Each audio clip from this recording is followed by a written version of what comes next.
नमस्कार. मी भगवंत Kulkarni. Real estate पेढी या मराठी यूट्यूब चॅनलमध्ये तुमचं सगळ्यांचं खूप स्वागत आहे. आजचा विषय म्हणजे रिडेव्हलपमेंट. आता रिडेव्हलपमेंट वेगळे दोन प्रकारचे असतात. एक रिडेव्हलपमेंट तुम्ही बिल्डरला द्यायचं आणि एक रिडेव्हलपमेंट तुम्ही स्वतः सोसायटीनी करायचं. असे दोन प्रकारचे रिडेव्हलपमेंट्स आहेत.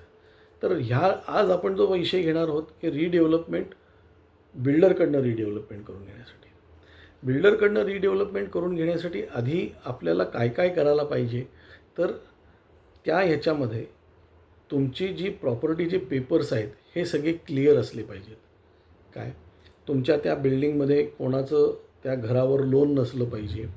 त्याच्यानंतर तुमचे सगळे टॅक्सेस भरले गेले पाहिजेत. त्याचा कन्व्हेन्स डीड झालेला पाहिजे. कन्व्हेन्स डीड पूर्ण होऊन पूर्ण झाला पाहिजे. त्याच्यामध्ये कुठेही काय म्हणतात त्याला, कुठल्या कोर्ट कचेऱ्या किंवा त्याच्यात कुठला लॅकुना राहिला नाही पाहिजे. या सगळ्या गोष्टींवर आपण एक डिटेल पुढचे व्हिडिओज प्रत्येक ह्याच्यावर आपण पुढे डिटेल व्हिडिओ बनवणार आहोत. तर काय काय करायला पाहिजे. त्याच्यानंतर तुम्ही सगळ्यात आधी एक वकील आणखीन एक आर्किटेक्ट नेमला पाहिजे. वकील आणि आर्किटेक्ट नेमल्यामुळे काय होतं की वकील तुमची कायदेशीर बाजू स्ट्रॉंग करतो. म्हणजे तुम्ही कुठल्याही बिल्डरकडे जायच्या आधी तुमची कायदेशीर बाजू तो स्ट्रॉंग करतो. आर्किटेक्ट जो तुमच्या बाजूने असतो, ते आर्किटेक्ट तो तुमची जी जागा आहे ती जागा तिथे असलेला अवेलेबल फ्री FSI आणि तुम्हाला विकत किती FSI घ्यावा लागतो आणि तो विकत FSI कितीला मिळतो सध्याच्या मार्केटमध्ये आणि तो तुमच्या याच्यावर लोड करून किती तुम्हाला FSI अजून मिळतो. याच्यामध्ये तो तुम्हाला हे सगळं तुम्हाला कॅल्क्युलेशन देतो. या कॅल्क्युलेशनप्रमाणे तुम्ही बिल्डरशी निगोशिएट करू शकतात. बिल्डरला तुम्ही सांगू शकतात की बाबा रे आम्हाला इतकं पाहिजे. बिल्डर तुम्हाला कमीत कमी देण्याचा प्रयत्न करणार, पण तुम्ही जास्तीत जास्त तुम्हाला किती मिळू शकतं म्हणजे त्याचं कॅल्क्युलेशन करून त्यालाही फायदा आणि तुम्हालाही फायदा कसा होईल हे तुम्हाला आर्किटेक्ट करून देतो. आणि ते कायदेशीर कसं बसता येईल हे तुम्हाला तो आर्किटेक्ट आणखीन तुमचा काय म्हणतात त्याला आर्किटेक्ट आणखीन वकील हे दोघंजणं तुम्हाला करून देतात. हा झाला म्हणजे ह्याच्यासाठी तुम्हाला एक पैसे थोडे खर्च करावे लागतात. तुमच्या बिल्डिंगचा तुमच्या सोसायटीचं साईज किती आहे किंवा बिल्डिंगचं साईज किती आहे त्याप्रमाणे त्यांच्या फीज असतात. त्या जागेचं हे किती त्याप्रमाणे त्यांच्या फीज असतात. हे सगळं तुम्ही झाल्यानंतर तुम्ही बिल्डर ना तुम्ही हे करू शकतात. म्हणजे आर्किटेक्ट तुम्हाला एक टेंडर बनवून देतो. ते टेंडर तुम्ही फ्लोट करू शकतात. ते टेंडर फ्लोट करून तुम्ही बिल्डरकडनं तुमच्या हे मागवू शकतात, म्हणजे त्यांच्या निविदा मागवू शकतात. आणि त्याच्यामध्ये तुमच्याबरोबर आर्किटेक्ट आणि तो लॉयर हे दोघंजणं बसून तुमच्याबरोबर ते त्या बिल्डरशी निगोशिएट करून तुम्हाला बेस्ट डील कुठलं आहे, म्हणजे किती मॅक्झिमम तुम्हाला एन्हान्समेंट मिळते, जास्त वाढवून मिळतं आहे, हे तुम्हाला वर्कआउट करता येतं. त्याच्यासाठी ह्या दोघांची खूप गरज असते. एकदा तुमचा बिल्डर फायनल झाल्यावर तुमचं भाडं तुम्हाला मिळायला पाहिजे किंवा तुम्ही काय काय करायचं, त्यांनी काय काय करायचं याच्यातला एक भाग आहे. आता याच्यामध्ये असं आहे की बिल्डिंग तोडतो त्याच्यातसुद्धा त्याला पैसे मिळत असतात. जे एक्झिस्टिंग बिल्डिंग तो तोडतो त्याच्यातसुद्धा त्याला पैसे मिळत असतात. कळलं. त्यामुळे तुम्ही निगोशिएट कसं करायचं हे तुमचं ठरवायचं, पहिला भाग. दुसरा भाग असा आहे की तुमच्या आणि बिल्डरमधली जी ॲग्रीमेंट्स होतात त्याला DA म्हणतात, डेव्हलपमेंट ॲग्रीमेंट म्हणतात. तर ते जे डेव्हलपमेंट ॲग्रीमेंट आहे ते डेव्हलपमेंट ॲग्रीमेंट खूप स्ट्रॉंग पाहिजे, प्रचंड स्ट्रॉंग पाहिजे. कारण त्याच्यामध्ये तुमच्या बाजूने सगळ्या गोष्टी असायला पाहिजेत. बिल्डरच्या बाजूने तर असतातच, पण तुमच्या बाजूने सगळ्या असायला पाहिजेत की काय काय करायला पाहिजे. कारण ते फार महत्त्वाचं आहे. तुमचा DA स्ट्रॉंग नसेल काय तर तुम्हाला बिल्डर फसवू शकतो, नंबर 1. नंबर 2, तुम्ही कधी काय करायला पाहिजे, म्हणजे नॉर्मली DA झाल्याशिवाय तुम्ही पोझिशन द्यायला नाही पाहिजे. काही लोक मोठा बिल्डर आहे समजून त्याला तुम्ही पोझिशन देतात आणि मग अडचणी निर्माण होतात. आज बऱ्याच ठिकाणी बिल्डिंग पाडून 15-15 वर्ष झालेली आहेत मुंबईसारख्या ठिकाणी, पण त्यांना आज भाडंही नाही आणि त्यांची बिल्डिंगही नाही, स्वतःचं घरही नाही, अशी त्यांची सगळी काय म्हणतात त्याला त्रेधा तिरपीट झालेली आहे.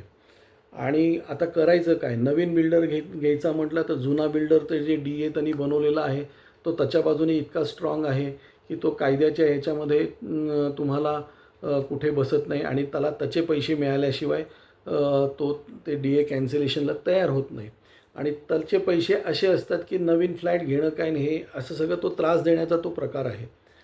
ही मानसिकता आहे. याच्यावर कुठेतरी कायद्याने हे करायला पाहिजे. आणि मग ते DA झाल्यानंतर तुम्ही घर कधी सोडायचं, काय सोडायचं हे तुम्हाला तुमचा वकील सांगतो आणि त्याप्रमाणे तुमची जी ॲग्रीमेंट्स आहेत त्याच्याशी भाड्यासाठी, पैसे मिळण्यासाठी, पोझेशनसाठी, रेराबरोबर रेरा आता जेव्हा हे बिल्डिंग स्टार्ट होते तेव्हा स्टार्ट होताना जे रेरा येतं त्या रेराच्यामध्ये सुद्धा तुमचा स्कोप काय आहे हे सुद्धा व्यवस्थित डिफाईन झालं पाहिजे. उद्या त्यांनी मुख्य म्हणजे तो कर्ज घेतो, तो बिल्डर जेव्हा कर्ज घेतो तो कर्ज समजा आपल्या जागेवर घेत असेल तर उद्या त्याचं बंद पडलं तर काय होऊ शकतं. असे अनेक जे गोष्टी आहेत. नॉर्मली त्यांनी कर्ज आपल्या बिल्डिंगवर घ्यायचं नाही असाच DAमध्ये आपल्याला म्हणजे हे DAवर जेव्हा आपण एक हे बनवू काय म्हणतात त्याला व्हिडिओ बनवू त्याच्यामध्ये आपण हे सगळं घालणार आहोत. तर त्या अनुषंगाने वकील हा खूप महत्त्वाचा आणि स्ट्रॉंग पाहिजे तुम्हाला. त्याला त्याचं नॉलेज पाहिजे. रेरामध्ये काय असलं पाहिजे तेही पाहिजे. वेळ आली तर रेरासाठी सेपरेट वकील आपण त्याचे तेवढ्यापुरत्या सर्व्हिसेस घ्यायला पाहिजेत. आणि त्याच्यानंतर कन्स्ट्रक्शन सुरू झाल्यावर टप्प्याटप्प्याला तुम्हाला त्याचं मॉनिटरिंग करायला पाहिजे की बाबा काय होतं आहे, काय नाही होत आहे, कसं चाललं आहे, किती चाललं आहे काय. आणि त्याचा तुमचा जो आर्किटेक्ट आहे त्या आर्किटेक्टकडनं त्या सगळ्या गोष्टी सर्टिफाय झाल्या पाहिजेत. तिथे चुकीचं होत असेल तर त्या आर्किटेक्टनी लगेच तिथे पिनपाऊंट करायला पाहिजे.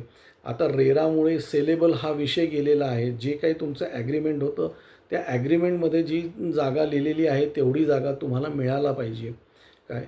या सगळ्या गोष्टी या आर्किटेक्टच्या गोष्टी आहेत. आणखीन त्या झाल्या नाही, त्या होत नसतील तर त्या कायदेशीर कशा करून घ्यायच्या त्या वकील. आणि हे जे वकील आणि आर्किटेक्ट आहेत हे तुमच्याशी पहिल्यापासून शेवटपर्यंत राहिले पाहिजेत. याच्यासाठी तुमचे थोडे पैसे जातील, नाही असं नाही काय, तर पण तुम्हाला ते सोयीस्कर सगळं होतं आणि तो तुमच्या बाजूने होतो.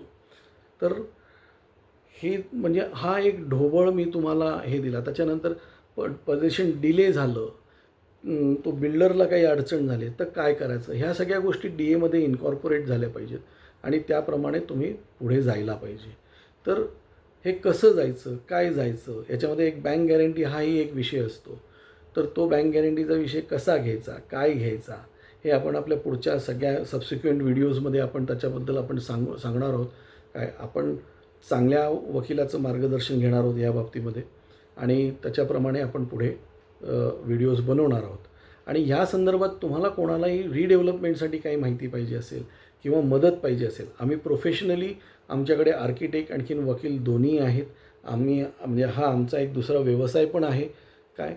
तर तुम्हाला ह्या संदर्भामध्ये काही माहिती पाहिजे असेल, काही मार्गदर्शन पाहिजे असेल किंवा प्रोफेशनल मदत पाहिजे असेल तर आम्ही इनहाऊस आर्किटेक्ट आणखीन वकील तुम्हाला प्रोव्हाइड करून हे करू शकतो.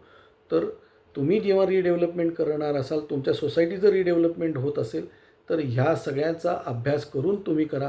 काही मोठ्या मोठ्या सोसायटीज आहेत जिथे 3,500 लोक, 3,000 लोक, 1,000 लोक राहत असतात किंवा ते जेव्हा राहत असतात तेव्हा त्यांचे प्रॉब्लेम्स, तेवढी लोक, हे सगळं वेगळं असतं. याच्यामध्ये दुसरा एक महत्त्वाचा भाग म्हणजे की एवढ्या लोकांचं काम करणारा जो बिल्डर आहे तोही तेवढाच मोठा पाहिजे. तो नॉर्मली सगळ्यांशी डील करत नाही काय. तो एक मध्ये संस्था एजन्सी ठेवतो, तशी आमची एजन्सी आहे स्वतःची. त्या एजन्सीच्या मार्फत तो लोकांशी डील करत असतो. तर आम्ही तुम्हाला आर्किटेक्ट आणखीन वकिली दोन्ही हे देऊ शकतो. पण तरीसुद्धा आमच्या सर्व्हिसेस नको असतील तरी काही हरकत नाही. पण तुम्ही हे करताना या सगळ्या गोष्टीचा विचार करा. आज एवढंच. धन्यवाद.